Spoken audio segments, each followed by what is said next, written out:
الرحمن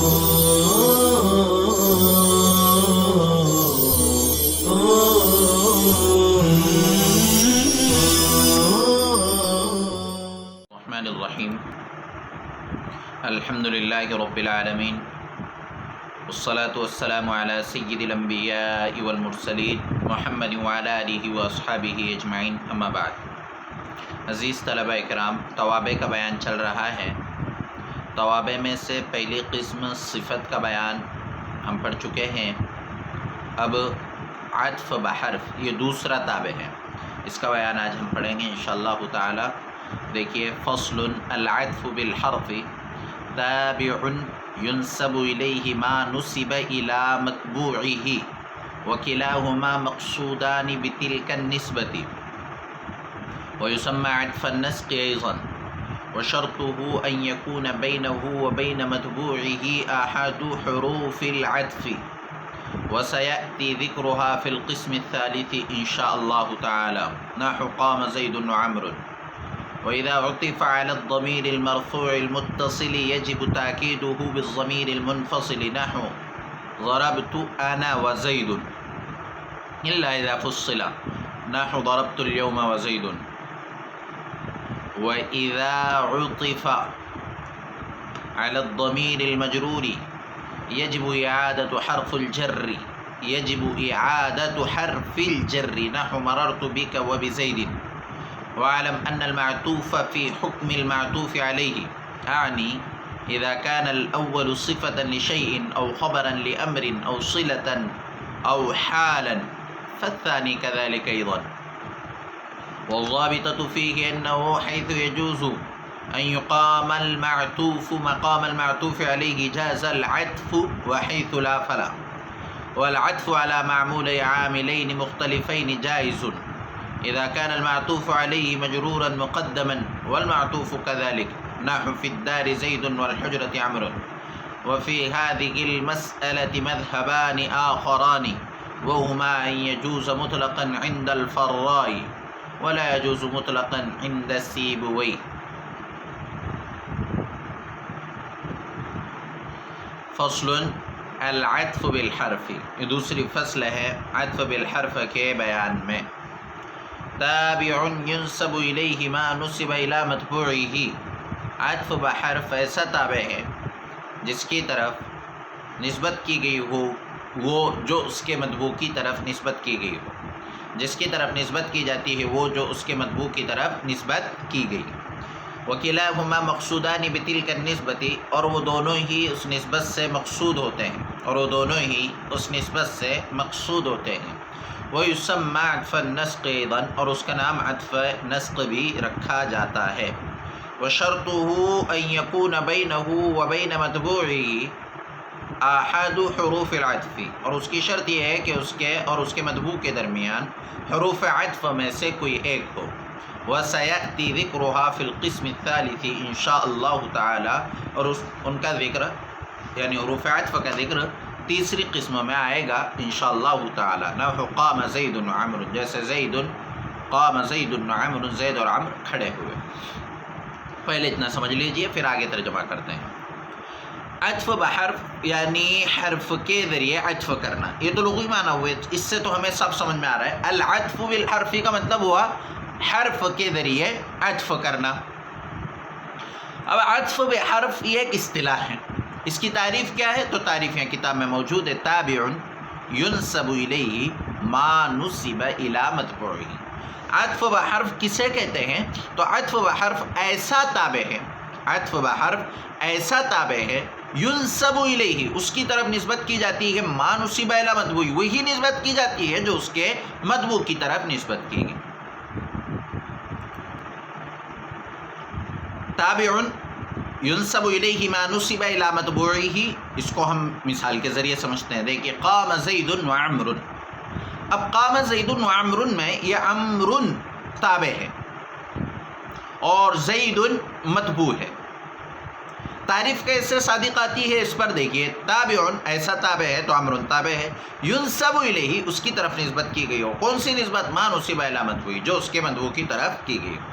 تو اب یہاں دیکھیے آپ، قام زید وعمر میں زیدن کی طرف کھڑے ہونے کی نسبت کی گئی، قیام کی نسبت کی گئی، تو عمرن کی طرف بھی وہی نسبت کی گئی، زید کھڑا ہوا اور عمر کھڑا ہوا، یعنی زید اور عمر کھڑے ہوئے۔ وَكِلَاهُمَا مقصودانی بتلک النسبتی، اور وہ دونوں ہی مقصود ہو اس نسبت سے۔ دیکھیے وہ دونوں ہی اس نسبت سے مقصود ہونے کا مطلب یہ ہے کہ زید اور عمر دونوں کے بارے میں بتلانا ہے کہ دونوں کھڑے ہوئے، صرف یہ مقصود نہیں ہے کہ زید کھڑا ہوا اور زید کے ساتھ عمر جو کھڑا ہوا ہے وہ اس کے تابع ہو کر کھڑا ہوا، یا یہ بتلانا مقصود ہو جیسے ہم نے موصوف صفت میں پڑھا کہ موصوف صفت میں جیسے مررت برجل، میں ایک آدمی کے پاس سے گزرا، اب یہ ابوہ عالم اس کی صفت ہے، ابوہ عالم اس کی صفت ہے، تو یہ مقصود نہیں ہے، مقصود تو صرف رجل ہے۔ اسی طرح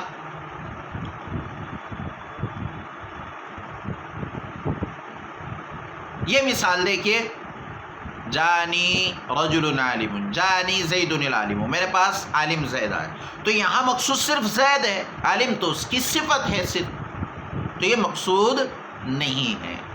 لیکن عطف بحرف میں تابع اور متبوع دونوں مقصود ہوتے ہیں۔ عطف بحرف میں تابع یہ عمر اور زید متبوع ہے، دونوں مقصود ہوتے ہیں، یعنی یہ دونوں مستقل ہے، یہ دونوں مستقل ہے، ایسا نہیں ہے کہ زیدن کے لیے یہ عمرن کی تمہید لائی گئی ہو اور عمرن کو زیدن کی فرع بنا کر لایا گیا ہو، بلکہ یہ دونوں مقصود ہوتے ہیں۔ تو عطف بحرف میں ایک چیز اور یہ یاد رکھیں کہ جیسے ہم نے اوپر پڑھا نعت اور منعوت، تو نعت اور منعوت میں جو متبوع ہوتا ہے اس کو موصوف کہتے ہیں اور نعت کو صفت کہتے ہیں، تو عطف بحرف میں جو متبوع ہوتا ہے اس کو کہتے ہیں معطوف علیہ، اس کو کیا کہتے ہیں؟ معطوف علیہ، اور جو تابع ہوتا ہے اس کو کہتے ہیں معطوف۔ تو معطوف علیہ یعنی جس پر عطف کیا گیا ہو، اور معطوف جس کا عطف کیا گیا ہو، تو اس کی ترکیب بھی دیکھ ہی لیتے ہیں، جیسے قام زید و عمر، ترکیب کیسے کریں گے؟ قام فعل، زید معطوف علیہ، واو حرف عطف، عمر معطوف علیہ مل کر قام فعل کا فاعل مل کر جملہ فعلی یا خبریہ، اس طرح اس کی ترکیب کرتے ہیں۔ تو عطف بحرف کا دوسرا نام عطف نسق بھی ہے، ویسمى عطف النسق کا مطلب ہے کہ عطف معطوف اور عطف بحرف کا دوسرا نام عطف نسق بھی رکھا جاتا ہے۔ اچھا، اب عطف بحرف کی شرط یہ ہے کہ تابع اور متبوع کے درمیان، متبوع اور تابع کے درمیان، یا دوسرے الفاظ میں کہہ لیجئے معطوف علیہ اور معطوف کے درمیان حروف عطف میں سے کسی ایک کا ہونا ضروری ہے۔ حروف عطف 10 ہے، اس کا بیان تیسری قسم میں انشاءاللہ تعالی ہم پڑھیں گے، لیکن یہاں بھی دیکھ لیتے ہیں۔ دیکھیے حروف عاطفہ 10 ہیں، واو، فا، ثم، حتی، اما، او، ام، لا، بل، لیکن، تو یہ حروف عاطفہ ہے۔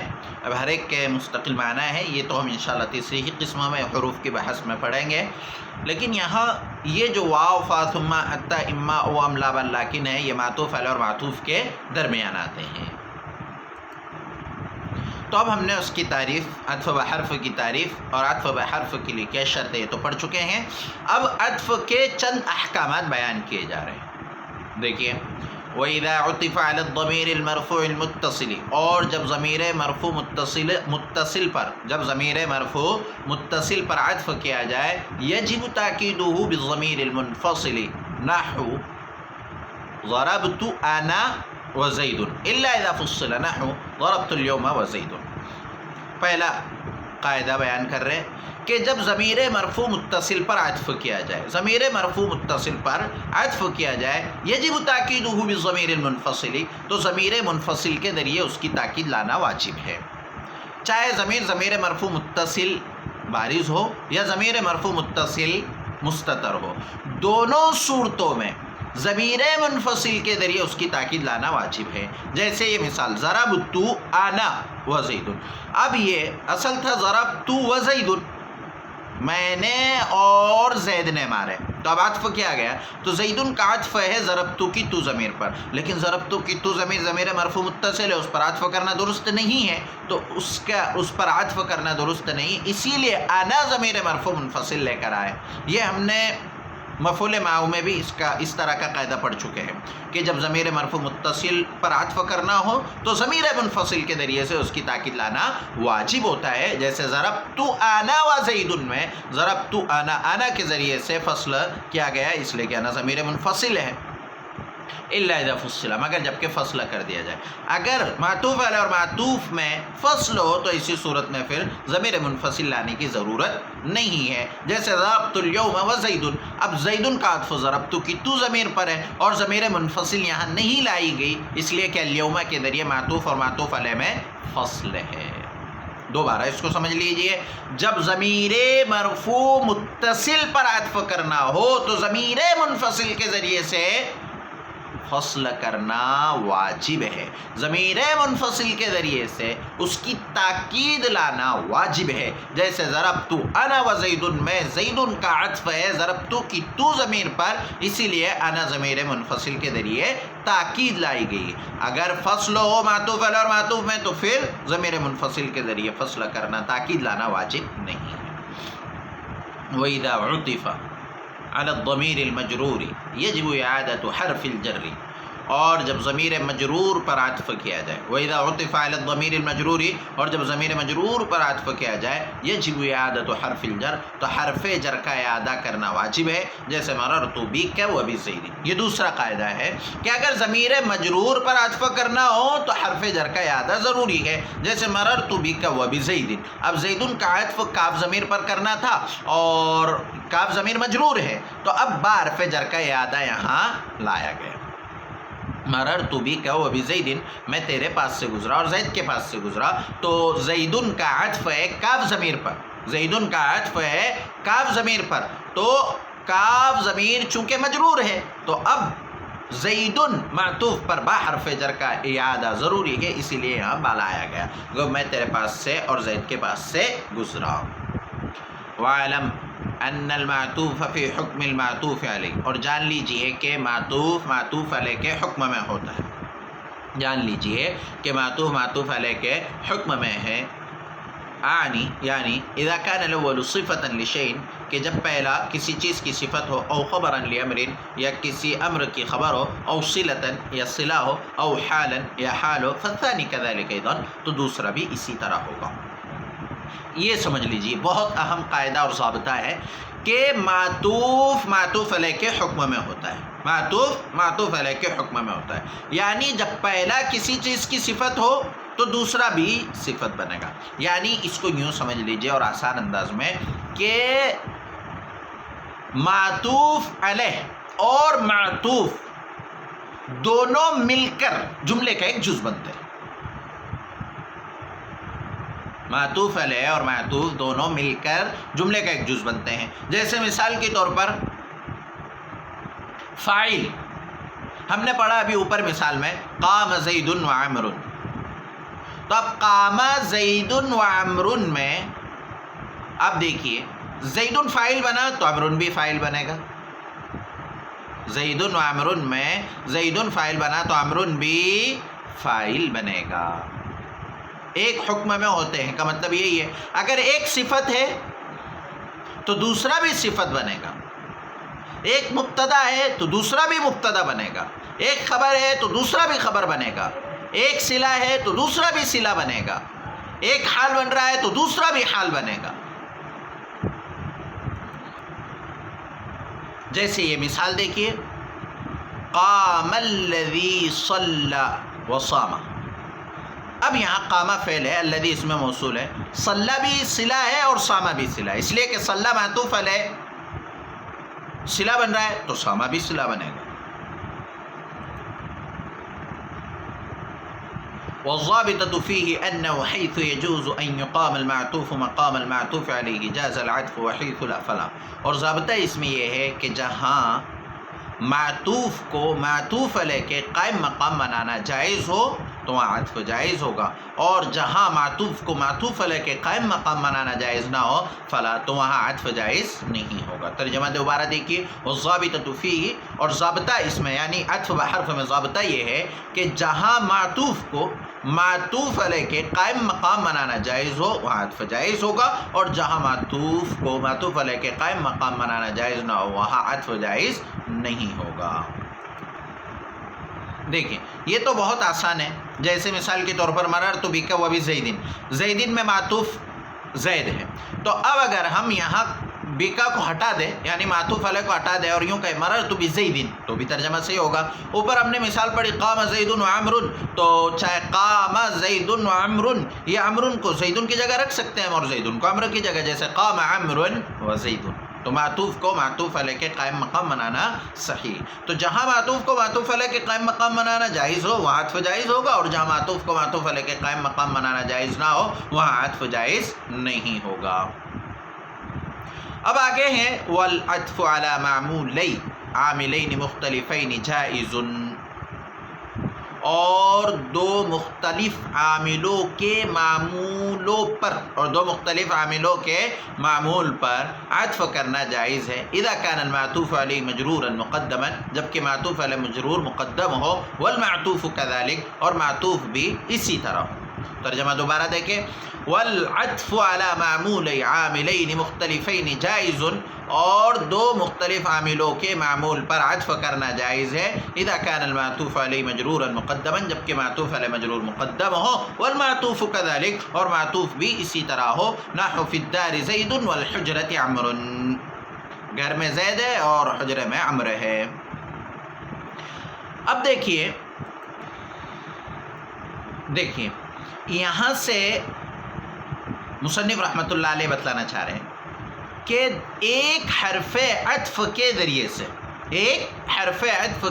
سے دو مختلف عاملوں کے معمولوں پر عطف کرنا جائز، لیکن اس کے لیے شرط کیا ہے؟ معطوف علیہ مجرور ہو اور مقدم ہو، معطوف علیہ مجرور اور مقدم ہو، والمعطوف كذلك، اور معطوف بھی اسی طرح ہو۔ جیسے مثال کے طور پر فی الدار زید والحجرۃ عمر، فی الدار زید والحجرۃ عمر۔ اب یہاں واو حرف عطف ایک ہے، اب دو مختلف عامل کون ہیں؟ فی حرف جر ایک عامل ہے۔ اب اس فی حرف جر کا آپ دیکھیے عمل، فی الداری یہ مجرور ہے تو اس پر عطف ہو رہا ہے الحجرتی کا، تو آپ دیکھیے الحجرتی مجرور ہے۔ کیوں مجرور ہے؟ اس لیے کہ اس کا الدار پر عطف ہے۔ تو اس ایک فی الداری میں فی حرف جر کا عمل الحجرتی پر کس کے ذریعے ہوا؟ اس واو کے حرف عطف کے ذریعے سے۔ تو معطوف علیہ یعنی جس پر عطف کیا جا رہا ہے وہ مقدم ہے۔ اب زیدن کو آپ دیکھیے کہ زیدن مبتدا ہے، اس کا عامل معنوی ابتدا ہے، اس کا عامل معنوی ابتدا ہے۔ اب اس پر اس امرن کا عطف ہو رہا ہے، تو زیدن یا معطوف علیہ ہے اور مقدم ہے، اور یہ امرن کا عطف زیدن پر ہے، امرن کا عطف زیدن پر ہے۔ تو ایک حرف عطف کے ذریعے سے دو مختلف عاملوں کے معمولوں پر عطف کرنا جائز ہے۔ جیسے الحجرت عمرن کا عطف الدار زیدن پر ہے، الحجرتی کا الدار پر اور عمرن کا زیدن پر۔ اس قاعدے کو آپ اردو میں بھی دیکھ لیجئے، ایک عامل کے دو معمولوں پر ایک حرف عطف سے عطف کرنا بالاتفاق جائز ہے، ایک عامل کے دو معمولوں پر ایک حرف عطف سے عطف کرنا بالاتفاق جائز ہے۔ جیسے ضرب زید عمرا وبکر خالدا، تو چونکہ ایک عامل کے دو معمول ہیں، ایک عامل کے دو معمولوں پر ایک حرف عطف سے عطف کرنا بالکل جائز ہے۔ جیسے ضرب زید عمرا وبکر خالدا میں ضربا ایک عامل ہے، زیدن امرن اسی کے معمول ہے، اور بکرن خالدن بھی اسی کے معمول ہے. تو ایک حرف عطف کے ذریعے سے ایک ہی عامل کے دو معمولوں پر عطف ہو رہا ہے. البتہ دو مختلف عاملوں کے معمولوں پر عطف کرنا اس وقت جائز ہوگا جبکہ مجرور مقدم ہو. جیسے فی الدار میں مجرور مقدم ہے، فی الدار زید والحجرۃ امر. تو یہاں دو عامل ہے، ایک تو فی حرف جر اور دوسرے زید میں ابتدا عامل ہے. تو ابتدا عامل معنوی اور فی حرف جر عامل لفظی، دو مختلف عامل ہو گئے اور دونوں کا عطف یہاں ہو رہا ہے، اس لیے کہ شرط پائی جا رہی ہے. اور شرط کیا ہے کہ مجرور مقدم ہو، معطوف علی مجرور مقدم. تو فی الدار زید والحجرۃ امر. وفی هذه المسألة مذهبان آخران، اور اس مسئلے میں دو اور مذہب ہے.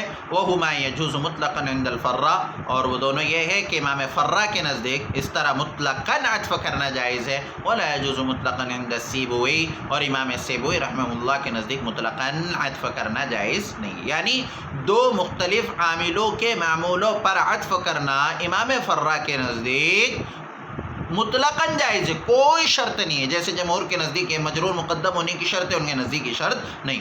اور امام سیبوئی رحمۃ اللہ علیہ فرماتے ہیں کہ شرط پائے جائے نہ پائے جائے کسی صورت میں بھی عطف کرنا جائز نہیں ہے. یہ ہمارا آج کا سبق ہوا.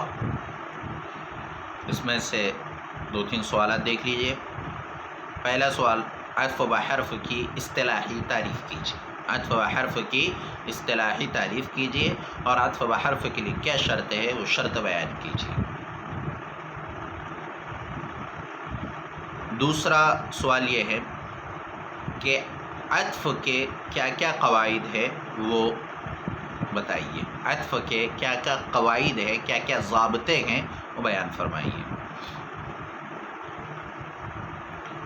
اور تیسرا اور آخری سوال یہ ہے کہ والعطف علی معمول عاملین مختلفین جائز، اس عبارت سے مصنف رحمۃ اللہ علیہ کیا بتلانا چاہتے ہیں. السلام علیکم ورحمۃ اللہ وبرکاتہ.